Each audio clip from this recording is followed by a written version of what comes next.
Hello everyone and welcome back to the channel. Firstly, thanks for the awesome support as we've reached over 100 subscribers in our first 3 months. I am truly humbled and we just want to make better content for you.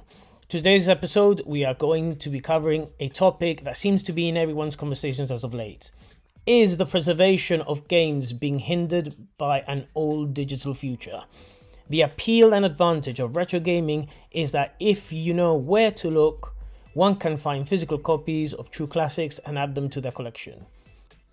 To be able to amass a library of games and have them on display is something the collector community cherishes, as it takes patience, a keen eye, and sometimes haggling skills. Note, always add 4 points to charisma. Part of what makes being an old school gamer is to be able to collect those games that immersed you into incredible storytelling and experiences, and to remember them vividly when holding the game in your hands. The amount of attention that some games had to their artwork is something similar to the vintage advertising of the 19th century, where the cover and instruction manual was all part of the packaged experience. With technological advances such as better hardware and infrastructure, the gaming industry has been able to give the consumer the ability and choice to not only play online, but to download a full game as well. From my own experience, I was a massive advocate of this practice, downloading all my games whenever and wherever possible. The convenience seemed a no-brainer for sure. No queuing up for a game, no clutter, and a lazy person's fantasy of not having to get up from the sofa to change the disc. But with having 99% of my vast 3DS library downloaded onto the console, kind of filled me with dread, especially when there was a fault on the device since day one, and it got sent to Nintendo for repair 4 freaking times. Every time it came back, it had another issue. So it was damaged during repair, but that's another story within itself for another video. For a solid month in the spring of 2016, I had no 3DS because all of my games were downloaded and I was game free. I also came down with chickenpox during that time, so it was a good time, if anything, to indulge in gaming at home. The lesson was, don't put all your eggs in one basket. And that was not a chickenpox and egg pun, by the way. We move on to the 9th generation of consoles, and straight out of the gate, both the PS5 and the Xbox Series come with a digital only version, as well as the standard disc drive counterparts. Again, the convenience of having games downloaded is huge, and both aforementioned consoles have a free digital games every month with a subscriptions service. Recently, we heard that Sony is shutting down its PSP, its PS Vita and PS3 PlayStation stores. This has created a lot of debates, as many seem displeased about this announcement, whereas some were surprised that we're still supporting the platforms. At the helm of Sony Interactive Entertainment is Jim Ryan, a man who sees nostalgia as an archaic way to keep gamers engaged and sees no point of porting nor giving gamers the choice of playing classics.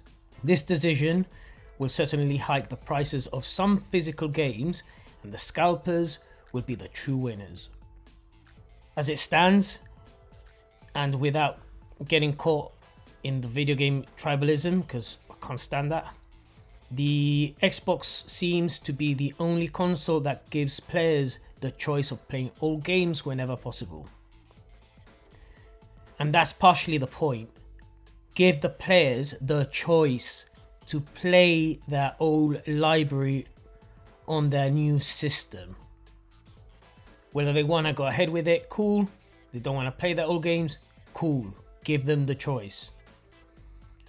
So at the time of recording, it is the 30th of March 2021, and the end for fans to either buy or download Fire Emblem Shadow Dragon and the Blade of Light from the eShop, to either purchase physically the Mario 35th Anniversary Game & Watch, and to either download or purchase physically the Super Mario 3D All-Stars, whilst you still can, and they are available as from the 31st of March, which is tomorrow. From the time of editing, they will no longer be available.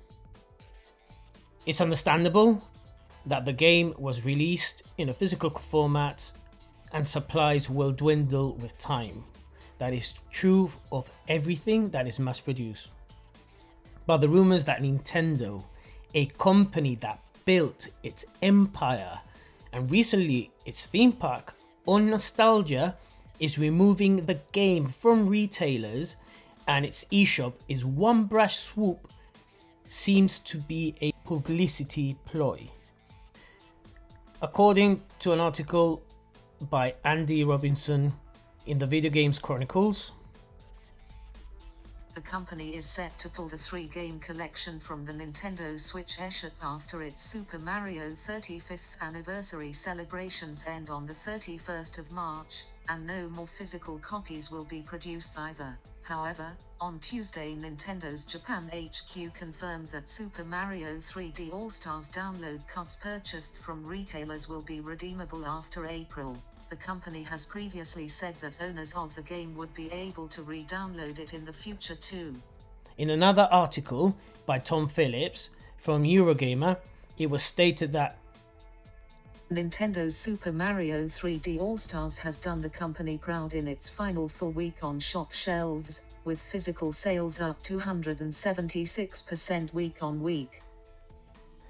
if this was Nintendo's plan all along, it's paid dividends, but it's a kick in the teeth to the consumer who is unable to, or cannot get hold of the game right now.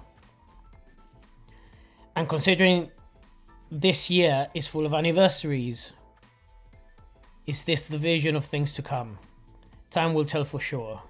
I bloody hope not.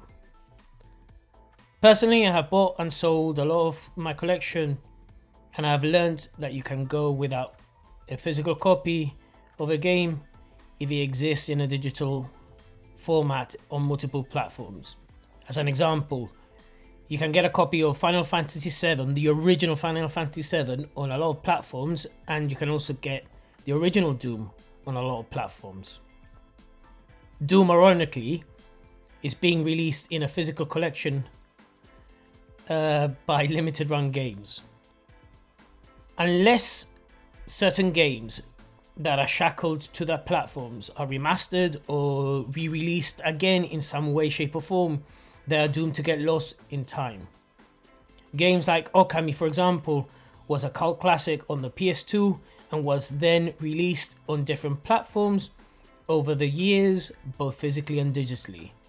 But games like Beautiful Joe, again from the same studio, Clover, and its sequels are perfect examples of games that are tied to their original consoles, in this case the PS2 and the GameCube. I don't know, to summarize, I'm just trying to think realistically. Like I said, with the 9th generation, it's out of the gate, they've just come out with 2 versions of the same system, and it's given the consumer the choice whether to download the games or not. And as it stands, and like in a world of post pandemic, a lot of games have been downloaded.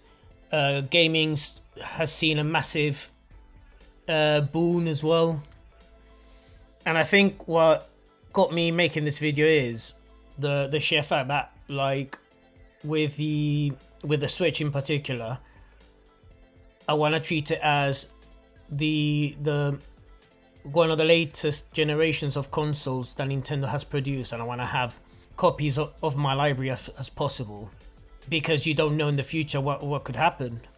Like, I used to have tons of SNES games and Game Boy games and so forth, and I've sold them or lost them, etc, etc. At the moment, the oldest collection that I'm really happy with is my GameCube collection, because I've got some hard-hitting classics that are either really expensive or really hard to get. Those are not leaving my house or my possession in any way, shape or form.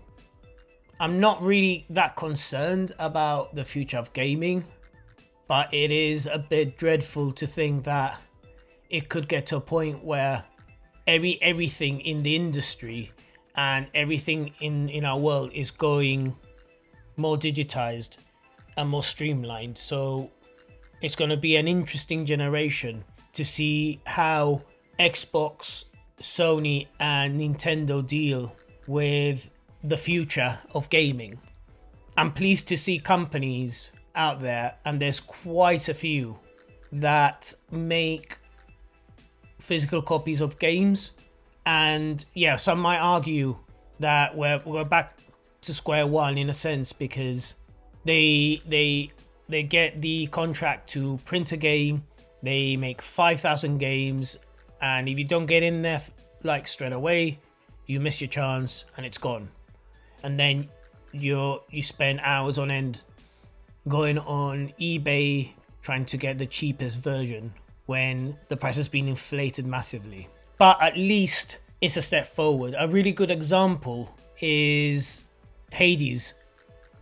That I recently made a video of it, of the unboxing of a game that came out a few months back now, and they released very recently physical copy. And again, even if you've got the game digitally, I would recommend anyone to grab the physical copy ASAP, because I believe it is a limited edition and it's not very expensive. But yeah, like with the Switch, for example, I've seen it from time to time when they've released a game in the eShop, but then it's only when it's being more cost effective for the publisher or the developer to actually release it physically. So there's a lot of things to consider about this topic, but I just wanted to open the topic to you guys. So yeah, just let me know what you think down in the comments.